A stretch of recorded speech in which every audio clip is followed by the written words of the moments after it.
G'day folks, welcome to this guide to GMT Games' Fall Sale 2024. Now, as I previously reported, I tend to place one big bulk order overseas each year. It tends to be after tax time when we get a tax return, and I place my order. And GMT Games' Fall Sale is one of the most exciting, fun, interesting times of the year where I get to sort of think about what I'm going to buy this year. As you'll be aware, GMT Games is one of the companies that I support the most. The huge shelf behind me, plus various games all over the place, published by GMT. I really like their production quality, their designs, the map art. Look, yeah, I think they tend to attract a lot of the higher quality designs, a lot of the there's some great series on GMT. A lot draws me to GMT designs. And no, this is not a sponsored video in any way. This year, I want to shout out, so Jean and Rachel Billingsley have produced the Buyer's Guide to 2024 Fall Sale. And I found this very interesting. So I'm going to start by I'll put this link in the description below. It's on the Inside GMT blog. Please check this out if you're considering buying anything. I will be going kind of through this, using this as a guide to my guide, because it's really great what they've done, but I also want to divert a little bit and talk about some other considerations. Now, if you're not familiar with GMT's sale, every year they have this sale. Usually the general idea is you get a 50% discount off full price for a game for every P500 game you've ordered, usually over the last 12 months. This year, they're offering one 50% off game for all customers, regardless of how many, if any, P500 game they've purchased, plus multiple games at 50% off for each. So you get an additional discounted game for every P500 order that arrived to you between September 1st, 2023 and August 31st, 2024.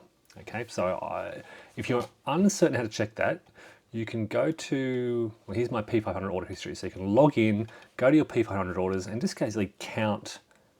I think you should be able to count the games that you've received. So for example, I received I, Napoleon recently. Wolfpack hasn't shipped yet. You can go through these kind of your pre-orders that you've made that have arrived at basically the last 12 months. Okay. That's how you check out. This is also how you check out how many you've ordered. IDJ did a great video on confusion around this, but this is how you check your quantity. Be careful, because I have made this mistake as well, not realizing I had two. So yeah, that's Wolfpack. What else have I got? Prime Minister's still on pre-order, things like that. Okay, so that's how you check what you've pre-ordered, what you've previously pre-ordered, how many you've pre-ordered, things like that. So I'm going to start with the buyer's guide. I have got the GMT homepage up because I want to show you some tips for searching that as well.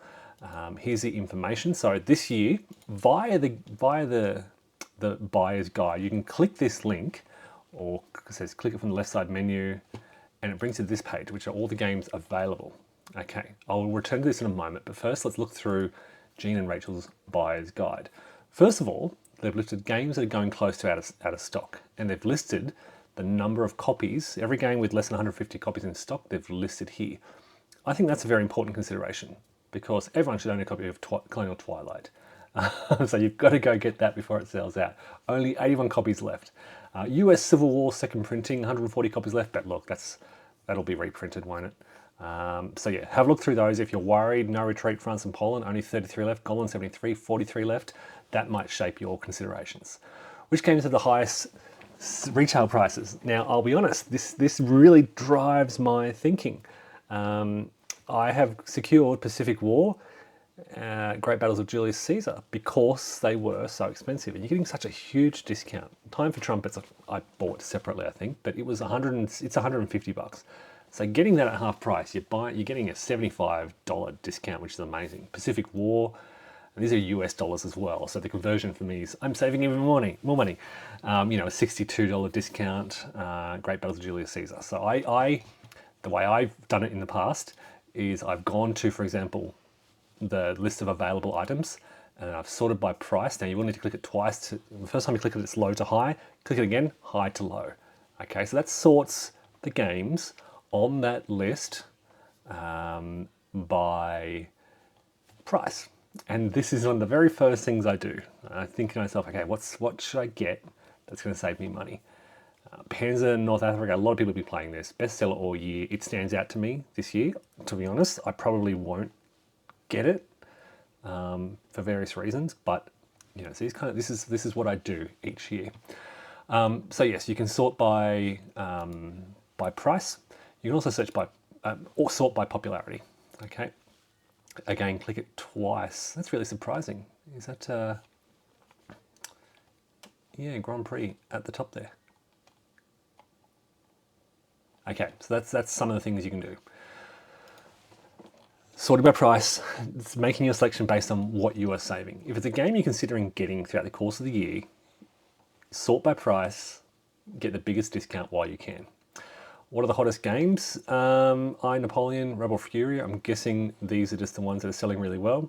Which of GMT's all-time best-selling games are in stock? Okay, so what they're referring to here is when you look through, so if I search by popularity to get that, not popularity, by price, I'm sorry. Okay, the Y means bestseller all year. The T means bestseller of all time. Okay, it's an indication to them of what is popular. And the big X's are no longer available. So Twilight Struggle, Battle Line, Dominant Species, Paths of Glory, Sekigahara, Fire in the Lake, Great Battles of Alexandria, Here I Stand, Imperial Struggle, Cuba Libre, Churchill, Thunder Alley, and Battle Line. What is that one? Battle Line Medieval. Okay, a Battle Line game. They're all linked below. So if you think if there's a game on here that you haven't played, that might really drive your decision. Again, I'll come back to my personal views on what I think you absolutely must have in a moment. Then they've grouped kind of by, okay, these are card-driven games. I'm a huge fan of card-driven games. Here is their card-driven game selection. Again, I kind of want to give my preferences because I used to own Virgin Queen, sold it before we even played it because it just sat on the shelf for years. Kind of tempted to get it back. Also tempted by Tanto Monta, all right? Because I love card-driven games. I had actually so the problem is I've got so many that they just don't get played. So I had pre-ordered for the people and I cancelled my pre-order right at the last minute when I just thought to myself, realistically, I'm probably never going to play this. And this is the thing with Virgin Queen. It just sat on my shelf for many years. So I'm worried about these just sitting on my shelves for many years. But there you go. Card-driven games, they're all listed there. GMT's Euro family strategy game. Look, I've played many of these. I wouldn't say most. Many of these. Okay, so they're listed there. What are the most popular series? So the 18XX series of games, fantastic. I have 1862. I don't get these to the table enough to warrant buying more, but I've got sort of 1862 and a couple of others.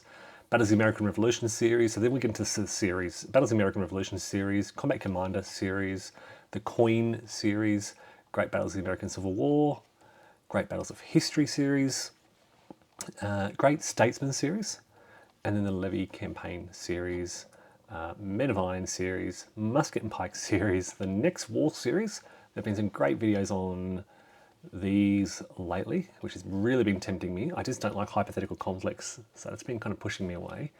The Panzer series. Okay, again, I've been tempted by Panzer North Africa. Would love to try it. Simonish's 1940s operational series. There's only 3 on that list. France 40, North Africa 41, and the Stalingrad 42 expansion. The Last 100 Yard series. Thunder Alley Racing series. And of course you can buy Counter Trace. So check out those, direct links to the game. It's a really good guide. It was really interesting to read, and it kind of helped facilitate my thinking. Okay. So in-stock games, as I said, you sort by price. The way I like to do it, and again, if you want more details, you can jump onto Board Game Geek and you can actually click on any GMT game, click on Publisher, GMT, and it brings you a list of all GMT linked games. You can sort this by rank. You need to sort of cross-reference, but this might help you kind of refine your search in particular. So Twilight Struggle, for example, used to be #1 game, one of the top ranked games of all time. And you can just see here, these are games that I either own, have previously owned. In collection means, what does it mean? I think I previously owned this. What's the assessment here? Oh no, I've just rated it. So you can see I've played so many, owning collection. Could be a friend. So a friend owns Commands and Colors, Napoleonics. A friend owns Fire in the Lake. A friend owns Labyrinth. I don't have 1846, but it's something I'd love to play if people would play it with me. Okay, so this is, it's a good way to kind of sort through and shape your decision making. So look, I've taken long enough. Let me get through to the list. And I'm going to start, as I said, by sorting by price. And I'm going to go through my thoughts on what I would recommend and what I'm going to get. So first of all, Time for Trumpets. Monster game, wonderful experience at Battle of the Bulge. I would put it, if you don't have it, and if you're tempted by monster games on the Battle of the Bulge, consider putting this on your list, because for half price, that's a $75 saving. You're not going to get this game any cheaper, even on the second-hand market. It's a huge game. There are a lot of small scenarios, small footprint scenarios. I've got some videos on this. You can check out some of the small footprint scenarios that I worked through. It is a very heavy game. Check out my rules primers if you're worried about it. It's a heavy game that has a nice introduction. The complexity, as I've said many times, lies in the charts. Great Vassal module for it. What else? Look, I would say it's a very accessible monster. I wouldn't say it's easy to learn, because it is a hefty rulebook. It's a very repetitive rulebook because it's great for referencing. But yeah, put that at the top of your charts. Panzer, there's some great videos on this. I'm just not a fan of the scale, is simply it. I've been tempted. I saw it here as the second most expensive game. I thought, wow, I can get this for $70.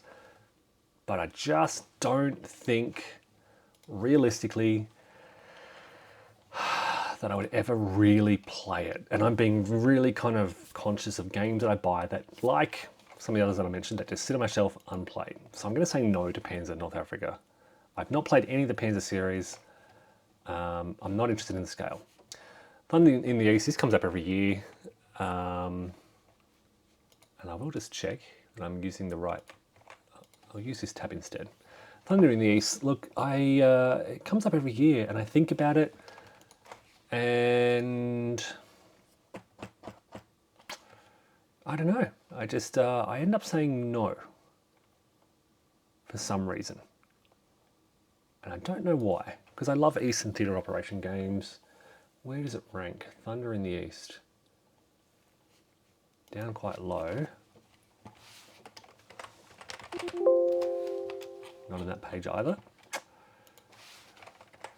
Maybe. I'm going to put this in the maybe box. This might be the year, because I think every year it makes my shortlist, and every year it doesn't quite make the cut. This might be the year where I finally jump into Thunder in the East. I've heard mixed things about it. This might be the year. Okay. What else we got? We've got some resources here. Some great videos. Yeah. Okay. So this might be the year for Thunder in the East. Last year, I think it was last year or the year before, was the year for Pacific War. So I've still got it in shrink behind a World at War behind me. So it's hiding behind that box. Still in shrink. I bought it because it was on a sale. I'm pretty sure I got this in a GMT for P500 summer sale, fall sale at half price, and for that reason. And I've put it on the market a couple of times for sale. And I keep taking it off the market thinking, no, one day I'll learn it. Okay, Conquest and Consequence, a Pacific Theatre sequel to Triumph. So I should go back to Pacific War. It is a huge, huge game. There are some amazing videos by Michael, whose surname I can't recall. Great online resources for it. Really good structured series of scenarios. I know a lot about it without having ever actually played it. It's a sequel, of course, to Mark's older Pacific War. All right, Conquest and Consequence, a block game on the Pacific War, the sequel to Triumph and Tragedy down here, which I'll talk about in a moment. Block game, if you like Columbia games, but with a really broad theatre, strategic, global, almost global Pacific theatre operations scale. Check it out. And again, for $60, you're packing a lot in one box. So Triumph and Tragedy and Conquest and Consequence, partner games. Triumph and Tragedy focused in Europe, Conquest and Consequence focusing on the Pacific. There is a lot of diplomacy, a lot of sort of bluffing. I would love to play more of this with a regular group, basically. I think just circumstances prevented me from getting Triumph and Tragedy to the table very often, which means that I won't buy Conquest and Consequence, but this is an amazing game. I'm confident this is an amazing game as well. Block game, broad Pacific Theatre operations. Great Battles of Julius Caesar. Now I have opened this up, and I think I have punched it. Okay, so again, I bought this in a previous sale. This brings together, I think, somebody's going to correct me. It brings together Caesar, the Civil Wars, and Caesar, Conquest of Gaul, okay, into a deluxe package with how many battles? With many battles, 20 battles featured, okay? It is a huge box. How many counter sheets are in this? I don't know, but there are many. 7.5 counter sheet, 2,100 counters. It is huge. It is great value for money. At half price, $60. If, look, for beginners and veterans alike, if you're interested in sort of the great battles systems, this is a great start and ending point. With 20 battles, you will probably never need to buy another Great Battles title. Yeah, so I bought that. I think I started punching it and moved on to other things. Got partway through the rules. I was going to teach a friend who's an ancient historian, and yeah, we struggled. Great Battles of Alexandria, very similar. Expanded deluxe edition, second printing, all-time bestseller. Again, I could say the same things as I just said about Great Battles. Buy one or the other, depending on what sort of period you're interested in. Here, of course, you'd be dealing with the phalanx and hoplites and etc. So a slightly different era of warfare. I don't have this. I've got Julius Caesar and SPQR from this era. I won't get this. Storm Over Asia and A Gathering Storm are prequels, Pacific and European prequels to A World at War. Now, given, you check out my video on A World at War, given that A World at War is a monster and a challenge that I haven't addressed yet, these are certainly off my list. Maybe in the distant future, if I ever actually get to A World at War, which I was thinking about again today because I was watching Tabletop's Edge play not A World at War, the companion title, which was far more interesting, far more accessible. And I thought, I should check out A World at War. Okay, Gallipoli 1915, Churchill's Greatest Gamble. I just need to play it. So covering the whole Gallipoli campaign, not just the Anzac area of operations. It is the same system. Designer is Geoffrey Phipps, and the same system as seen, let me get this right, in, is it Mons? I want to say Mons. Apologies to Geoffrey Phipps if I've got that wrong, but I'm pretty sure this is sort of the sequel, or it utilizes the system previously seen in Mons. Have we gone past Gallipoli yet? But it has been sitting on my shelf unplayed, which is really surprising for me. Again, for those who don't know, I'm a historian of the First World War, and Gallipoli has long been one of my main areas of interest, but am yet to crack this out and can't find it in the list. It may have a relatively low number of ratings. Okay, so I'll have to find that later, not to worry. Okay, where are we up to? Gallipoli, Triumph and Tragedy I've mentioned. Main battle tank, again, tactical, modern, armoured warfare is three things that I'm not interested in. Tactical, modern, and armoured focus. Similar to Panzer, similar reasons for not buying Panzer. I heard many great things about it. If you're interested in that, Wonderful. Tanto Monto, The Rise of Ferdinand and Isabella. I think I'm going to add this to my list. Okay. A 4-player prequel to Here I Stand. I've got like 6 friends who have played Here I Stand numerous times. The idea of a prequel even to Virgin Queen, in a way, for $95, half of that is $47.50. I think I'm going to add this to my cart. Okay. Storm Above the Reich, Jerry White design, and is this Mark Herman? No, Mark Arsted. My apologies. Okay, so Jerry White, Mark Arsted. The same system seen in, so I think this was the original, Storm Above the Reich. Which came first, Skies Above the Reich or Storm Above the Reich? I don't know.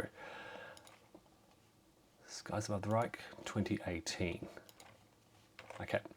But yeah, look, similar system seen in, is it Skies Above Britain? Aerial combat, tactics, operations. Yeah, fantastic solitaire system overall. Here I Stand, fascinating 6-player card game. So you could put this, Tanto Monta, and Virgin Queen in the same boat. Very similar gameplays across all 3. Different experiences, but same gameplay system fundamentally, with little tweaks and exceptions across the board.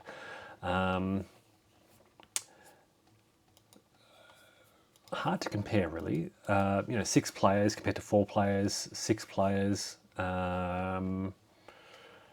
I Stand is a classic. It's fascinating. It's fun. I think it's flawed because of. Look, I hate playing. I'm always playing the papacy, and I hate playing the papacy. Don't play the tournament scenario. Is the key takeaway from this? Play it for the experience. I miss playing it regularly, but yeah. Plum Island Horror, Mark Herman Lutman, apologies. Yeah, a cooperative or solo game where you're fighting against the oncoming hordes. Again, some great playthroughs. Sci-fi games, I just don't really like that much. This looks really cool. I have seen some wonderful playthroughs. It's just not something I'm going to commit to. Whenever I watch a playthrough of this, I'm thinking, oh yeah, I'll add it to my cart. And then I walk away and think, no, there's that kind of, yeah. So Herman, designed, I forgot the name of the game. I'm thinking of the sequel to Crowbar. There it is, Crowbar. So Herman designed Crowbar, and it's not too dissimilar, sort of some ideas, but kind of flicked around. Okay, Inferno, the first in Volko's Levy and the first appearing. It's volume 3, but it's the first title appearing on the list. Price by price, $95. I love Nevsky. And here we go. Here's Almoravid, volume 2. All right, so there's Inferno, there's Almoravid, there's Plantagenet, and Nevsky. Now I have Nevsky, and Nevsky is brilliant and amazing, and definitely a go-to game. But it's not. I have such great time with Nevsky. I just my thinking is, do I need to own all 4? If I want that kind of Levian campaign experience, I can pull off Nevsky from the shelf. If I have Inferno, if I have Almoravid, if I were to get one other, it'd be Plantagenet, all right, which is a subject that probably interests me most. If I have Plantagenet, I don't get to play Nevsky enough. So if I have 2, I'd be playing them half as much each. It'd divide my attention away from Nevsky even more. But yeah, Plantagenet's really tempting because I love that period in English history. All right, Inferno. I know nothing about the historical period, so less likely to get that. Less likely to get the Reconquista in Spain. Samurai Battles, Commands and Colors. There are Commands and Colors. If it's the theme that interests you the most, given that the Commands and Colors Ancients is out of print and hard to get. This might be your go-to. There are so many. Commands and Colors Medieval is here. Can I see another one on the list somewhere? No, that's Ability to Death. That was Napoleonics. Commands and Colors Napoleonics. There are so many different Commands and Colors variants now. You're really picking the theme that interests you most. I love how each of the titles have little nuances that add flavour, and I think they do it very well. For what is effectively a light system, my conclusion is pick the title that most interests you. Now, I've got a friend who's got most, if not all of them, and including all the offshoots. So there's the Great War one, Great War Commander, I think it's called. We've played quite a bit of. I've played a lot of Commands and Colors Ancients. Together, we've played a lot of face-to-face Napoleonics. I haven't played either of these, but then there's Battle Law, there's Battle Cry, there's Memoir 44. They're all a very similar light system. Churchill is part of the Grand Statesman series, I think it's been called.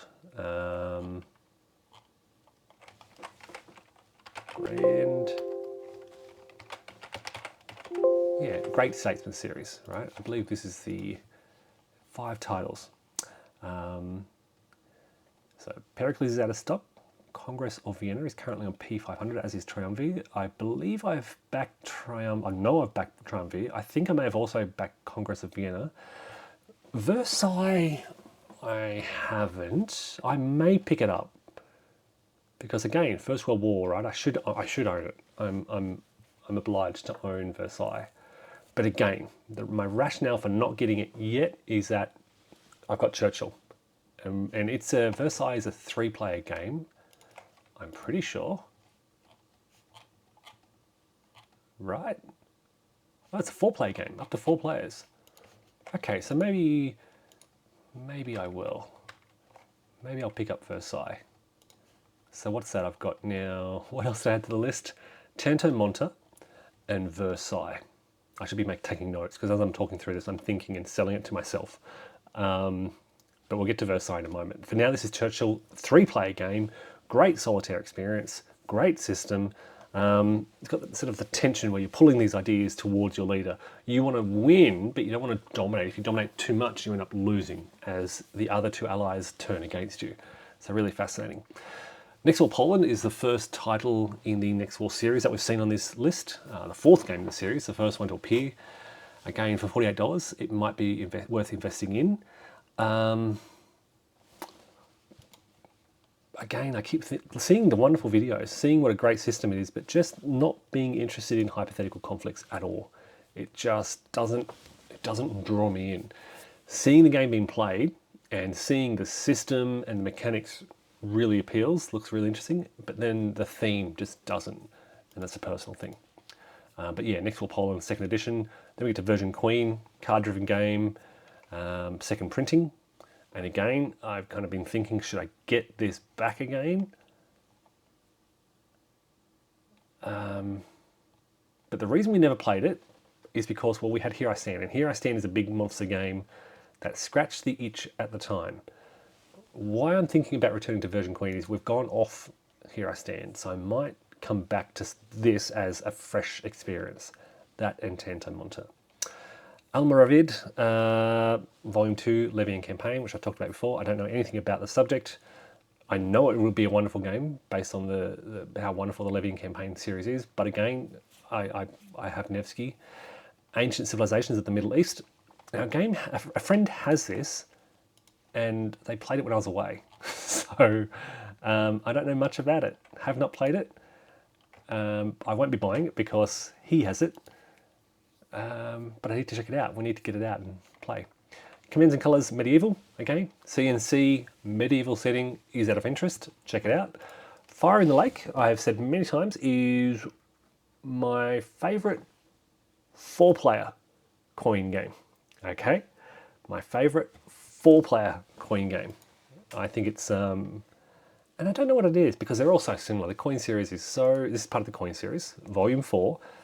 All the titles are so similar, particularly the 4-player titles and their rules, but there's something about Fire in the Lake that means I like it better than the others, and I can't really put my finger on it. So that's a third printing of Fire in the Lake. A friend has a copy, so I won't be getting it. Another next war title, Vietnam. Skies Above the Reich, second printing. I've discussed this, a great solitaire experience. Versailles, going on the list, right? Adding it to my cart. Wild Blue Yonder, Down in Flames, Deluxe European Theatre.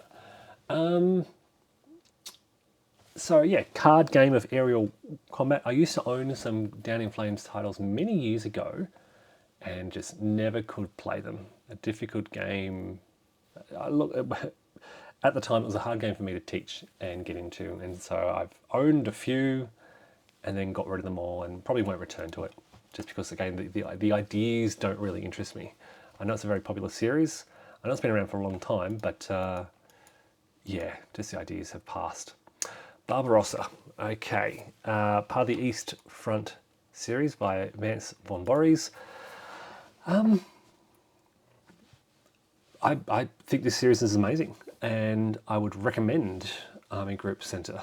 You don't need the entire series. Each of these titles is standalone, and I think Army Group Center is the best of the three. So if you're only going to get one of the three Army Group titles, keep in mind there's Kiev to Rostov, Crimea, and what else? What am I missing? The last one.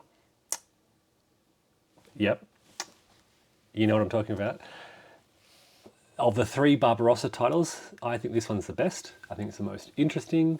I think it's the easiest for new players to play.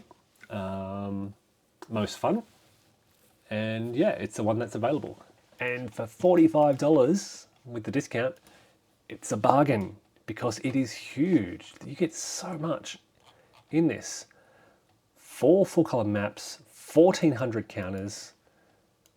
Yeah, rulebook, playbook. That's for anyone. It's a hex encounter goodness. Anyone who likes hex encounter games. Barbarossa Army Group Center. The system is quite heavy. Check out my comparison videos, and I did some videos on the system. Yeah, it's quite heavy. The full campaign, the full Army Group Center campaign is quite a challenge. There are some wonderful vassal modules where you can combine them all together. But yeah, it's a really great level of depth if you're interested in the Eastern Front. If I were just to pick one Eastern Front system, it'd be this one. And I'm not going to talk about the air rules. All right, Plantagenet, I've mentioned before. 18XX. I don't know much about 18 India, but it's an 18XX title. I think if you like 18XX, you know what you want and what you don't want. Space Corps. The Space Corps is a great game. It's so different. It's the John Butterfield design. I can't talk much about the solo experience. I don't know if I've played it yet or not, but I have played it multiplayer several times, and yeah, it's a really fun game. If you like space factories and space production and zooming around space, check out Space Corps. You can play a full game in a single sitting in an evening, so it's quite accessible. Another wing leader design, Dominant Species, a game that I've previously owned. Chad Jensen, classic, really. A game that I no longer own, used to own, kind of a very Eurogamey game. Vietnam, 1965. Okay, this is another one that I'm thinking of adding to my list. Okay, Vietnam, 1965. I would love it if they just, on the GMT website, if they put some images, just so I could look at what it looks like. Like I said, I like Fire in the Lake. I don't have any Vietnam War games. I've mentioned before, my interest in history tends to stop at 1945. But whenever I play Fire in the Lake, I think to myself, look, I'd like to dive in a bit more, and I don't know much about this. And the reason being, it's a guerrilla war. I would find it a difficult game to simulate. So for those of you who have played Vietnam War, geez, it's quite heavy, isn't it? 44 pages. Is this something I want to get into? I don't know. I'm not going to instantly add it. I'm going to think about it. Vietnam. Okay, so that's a third possibility. Liberty or Death. Did I say Fire in the Lake was my favourite? This one was probably close second. The problem with this is one of my friends hates it, and I don't know why. Frustrated with the British being able to move up and down the coast, but it's really great. I think this is brilliant. Taking the coin series, Harold Buchanan, yeah, really, really cool. And again, coin game for $42. Ancient Civilizations, I've mentioned, a friend has this, I think he has both, I'm not sure, but yeah, we haven't played this, can't comment on it. Panzer, third printing, okay, Panzer series, tactical armour game, two things that I'm not a huge fan of. World War II, the period certainly interests me, but the scale, and yeah, doesn't. Charity, I know very little about. Now, did it appear in this list? Because I'd love to learn a little bit more about Charity. All right, so this is a design by Matt Calkins. You're a charioteer, the Circus Maximus, a new game from Sekigahara, author. Simple rules, quick play, and novel mechanisms. A strategic racing game that plays in 1 hour. To be honest, probably a bit of a turn-off for me. I don't like, as much as I like GMT games, I don't like it when GMT games produces lighter stuff. Yeah, if I'm going to GMT, I'm going to GMT for kind of heavier, more complex games, not their lighter designs. Yeah.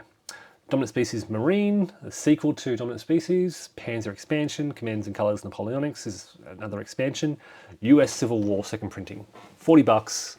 A really, really engaging, grand strategic coverage of the US Civil War. People have been very critical of this. They're saying that VG Civil War was better, or I've got a lot of comments like that. But I love this. This is a game that I played through. I played this, I think, 3 times in a row. Played it, learning experience, loved it. Set it back up again, played it again, loved it. Was it 2 or 3 times? I think it was 3. If you want that full Civil War experience, kind of in a single sitting, you can play it over 1 day. I highly recommend it. Right, so $40, another bargain. 1862, like I said, I have this. This is one of the few 18xx titles I've got. I picked this one because I think this is the one with solitaire rules. So the idea was that because my friends don't like 18xx, I bought this for the solitaire rules, and I haven't been able to convince myself to play it. So I couldn't convince others to play 18xx, and I cannot convince myself to try the solitaire rules. I'd love to. So yeah, if you're interested in 18xx but are worried about having nobody to play it with, check out 1862 because it has those solitaire rules that I can't comment on because I haven't been able to convince myself. All right, Medieval Conspiracy. UGA's 2-6-play game of power politics in the Holy Roman Empire.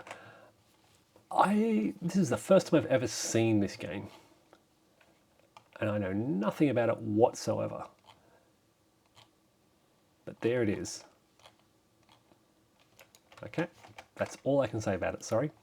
Colonial Twilight, the French and Algerian War. Coin Volume 7. This is special because it is the only 2-player coin, the only dedicated 2-player coin game. Any coin game can be played with 2, but this is dedicated, it's designed with 2 players in mind. And I was extremely skeptical, and I've spoken about this many times before, but I thought this was an amazing experience. The innovations to bring coin to 2 players just works, and really tense back and forth, really interesting setting. If you like coin and you want something for 2, check out Colonial Twilight. Really works well. 1848 Australia. Well, it's an Australian themed 18xx game, but again, I'm not. I mean, Australia isn't known for its railways. I've played a lot of rail building games. It's often, northeastern USA, England, or Europe. Australia in 1848 doesn't come to mind as this place of innovation and rail history. So it's not one that I'd start with, despite being close to home. Yeah, but it's there. Commands and Colors Napoleonics expansion, the Spanish Army, Paths of Glory. All right, if you don't have Paths of Glory, you must get it. There are so many copies on the secondhand market. So, look, I've got it set up behind me.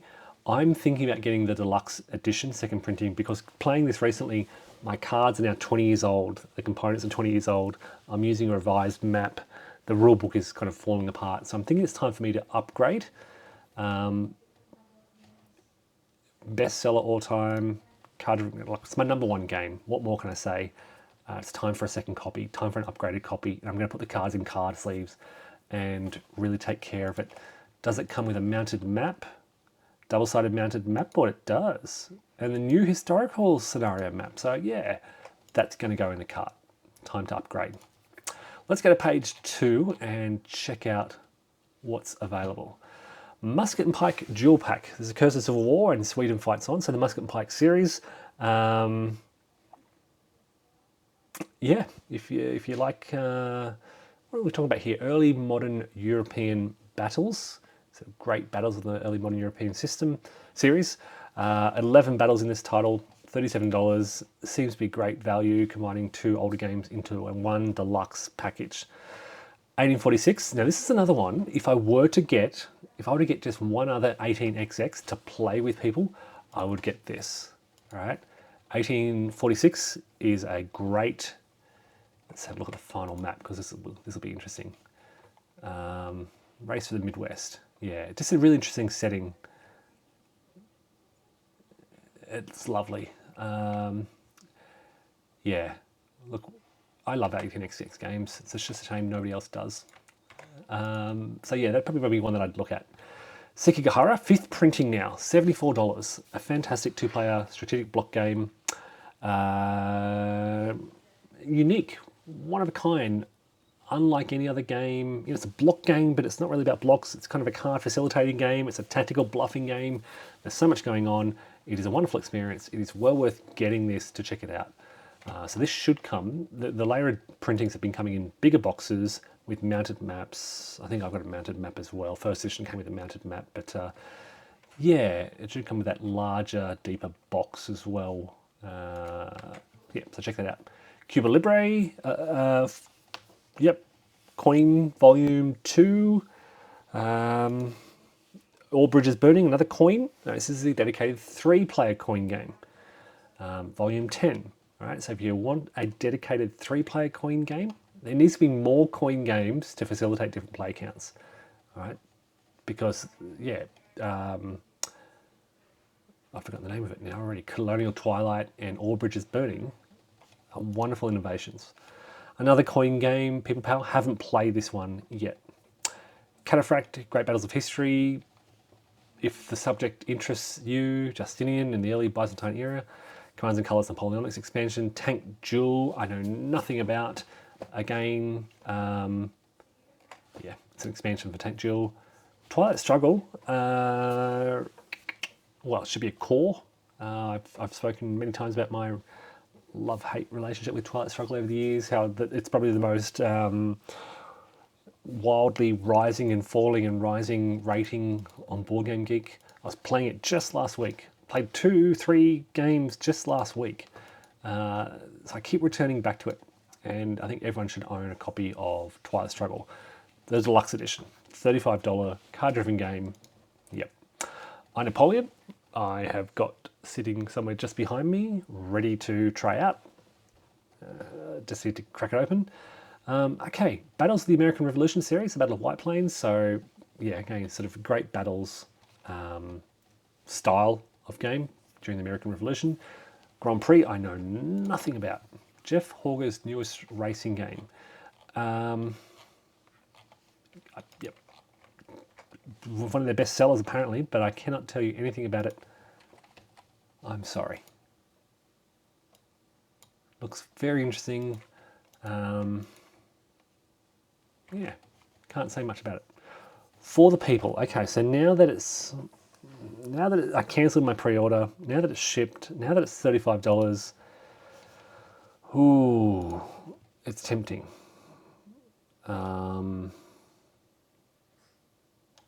It's very tempting. If I'm going to add a fourth, it'll be For the People. All right, so I've forgotten what the other three were. But For the People will probably be the fourth title if I add 4 games to my list.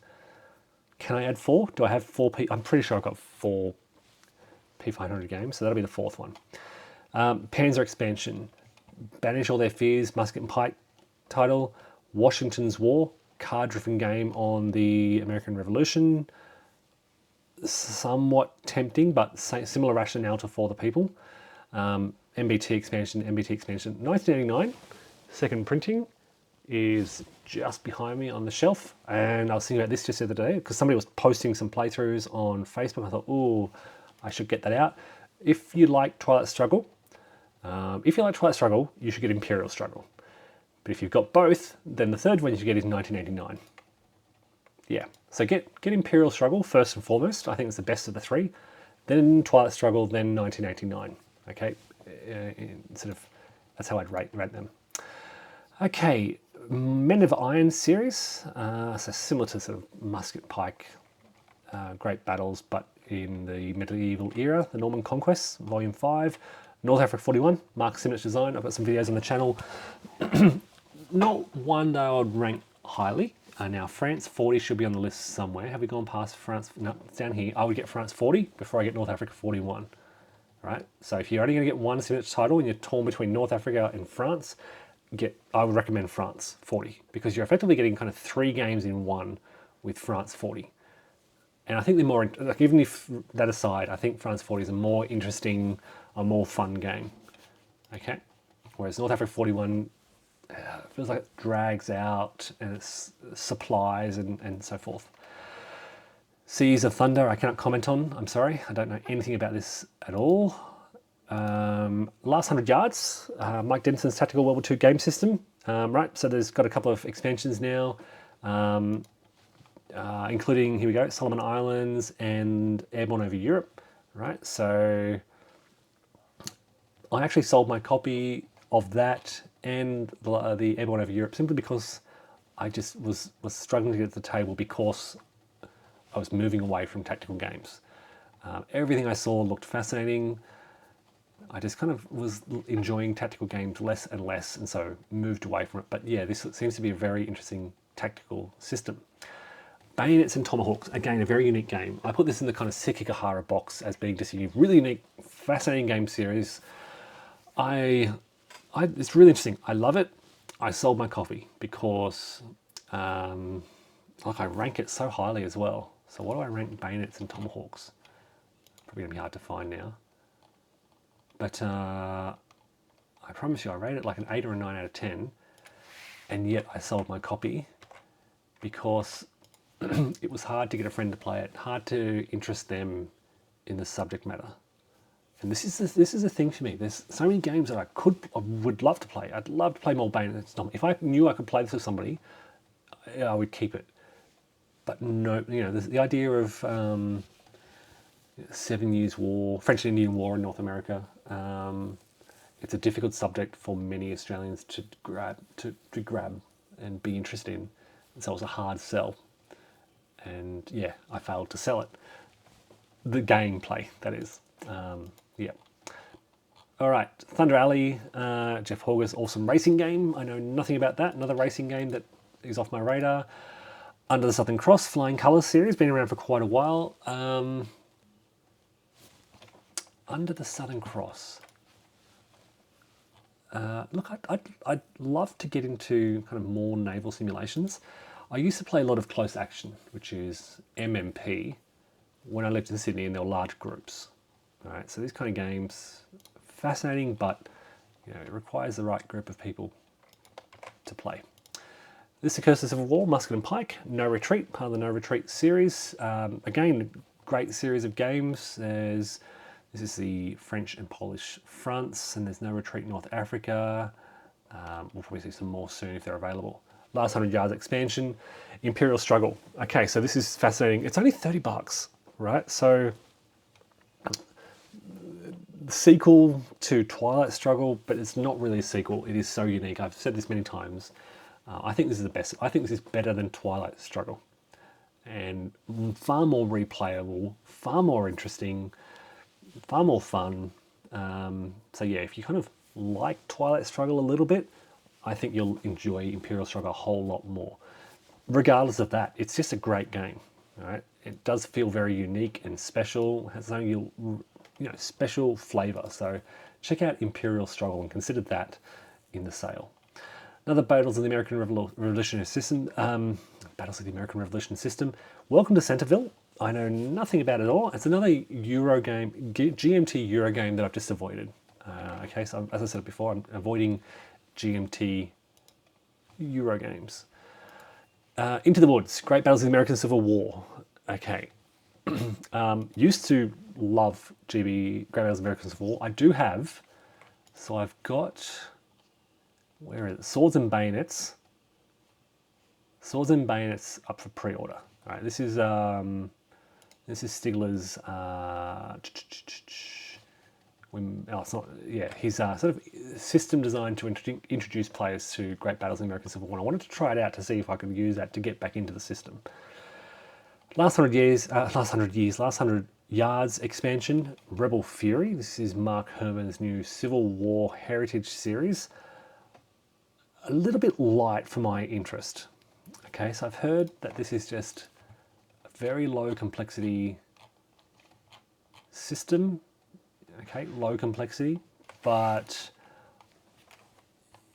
yeah, that the low complexity just worried me a little bit. And I just didn't think it'd be engaging enough for me. And I've already got some low complexity Civil War games that's kind of scratched that itch. All right, Waterloo. I did check this out. I check this out every year, I think, or when it was published. Yeah, it's been around for a couple of years, and yeah, it never quite makes the cut. Now, France 40. I don't have the second edition. I've got first edition, so I think I'm going to get this. This will be the fourth that I get instead of whatever I said earlier. What did I say earlier? For the People. So For the People being scratched, I'm going to get France 40 instead because I want to upgrade. And I like seeing my 40 games on the shelf. That might be, yeah, I'm getting this for aesthetic reasons, just to look at. Clash of Giants Civil War, Ted Racer, his Clash of Giants series to the American Civil War. Used to own this. It's fairly light. It's been around for a long time. Published 2016. It feels older than that. But yeah, light system. I honestly can't remember because it feels like so long ago since I played it. But yeah. Command and Strategy, know nothing about this. It's out of stock anyway. Golan 43. I am personally not a fan of the fast action battle system, but the fast action battle system is fast playing block games on various battles. So there's Bulge, there's Golan, I think there's Sicily as well. There may be more. Really interesting designs. They never grabbed me for some reason. But yeah, there's Golan 73.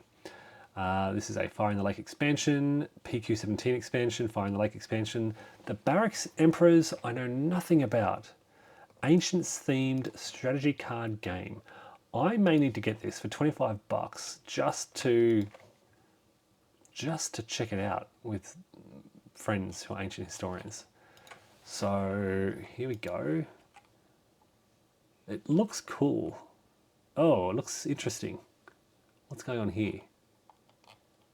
What is this? Oh, it's kind of political intrigue. It looks weird. When I say not in a bad way. Just it looks so different. Look, for $25 US, I might get this just to try it. 3-player rules would be great. We often have 2 or 3.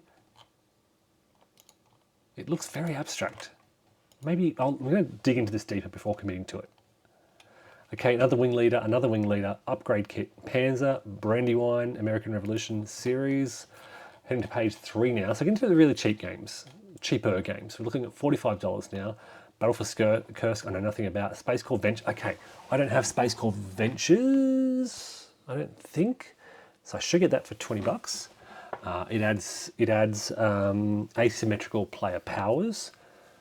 All right, so this could be a fifth one for only $22. You're looking at, and this is where I'm looking at a low priority, because if I decide to get this in the year, it's only a $20 discount as opposed to a $75 discount for those page one games. Fighting Formations, yep. Chad's tactical system, again, another tactical game that I no longer own. Okay, what else? Red Storm, Baltic Approaches, expansion, Wing Leader, Fort Sumter. Yep, I'm just not a fan of this. It's too small, I think. It's kind of a good lunchtime kind of game, I guess. MBT, now we're getting to really expansions and things like that. Is there anything here that I would recommend? Let me just have a quick browse and I'll stop on anything that really jumps out. Look, the battle line games, they're so, you know, you look at $12. So now we're getting to really low priorities. Okay, mounted map boards, things like that. So yeah, Urban Sprawl is only $20. Okay, there's mounted map board. Yeah, okay, so that's how I like to prioritize. I jump at the very top and think, okay, where am I making the most savings? I recommend, as I said, you can sort by GMT and find the game you're interested in here. Check out the buyer's guide because it is wonderful. Really helped me group things together like this, and I'm thinking, okay, well, what do I want for the people? Tanto Monta or Virgin Queen? Yeah. Look, Ventures is, like I say, I don't like, yeah, it's a GMT Euro game. Barracks Emperors, it's cheap, so I might check it out.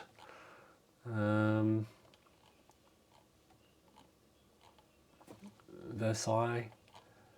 All right, folks, look, hopefully this has helped, just sharing my thoughts, sharing what I'm going to do, and sharing how I prioritize my decision-making process. I hope you enjoy the sale. I hope you find what you're after. Good luck controlling your spending, and thanks for watching. Take care all.